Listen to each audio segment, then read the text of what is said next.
ఈ దర్శనంలో యాకోబు ఒక నిచ్చెన చూశాడు. ఏమిటి ఆ నిచ్చెన? యోహాను 1:51 అంటుంది, ఆ నిచ్చెన యేసుక్రీస్తే.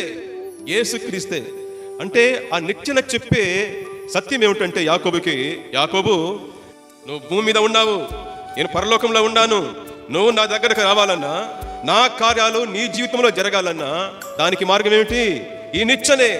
ఏ అర్థాన్ని ఇస్తుందంటే, యాకోబు గత జీవితం అంతా కూడా మోసాలు, అబద్ధాలతో నిండి ఉంది.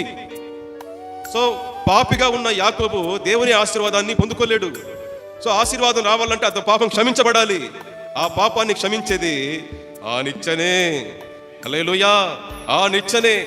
పాపములు తీసివేయబడకుండా దేవుని ఆశీర్వాదాలు మన జీవితంలో ఫలించవు.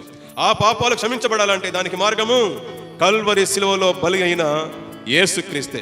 మన జీవితానికి అవసరమైన ఆశీర్వాదాలన్నీ ఆ కల్వరి శిలువ ద్వారానే వస్తుంది. దేవుని దగ్గరికి ఎక్కేది దాని ద్వారానే, దేవుని కార్యాలు మన జీవితంలో దిగేది దాని ద్వారానే. నిచ్చెన అనే దేన్ని సూచిస్తుంది? కల్వరి శిలువలో బలి అయిన యేసుక్రీస్తును సూచిస్తుంది. చేసే మార్గం.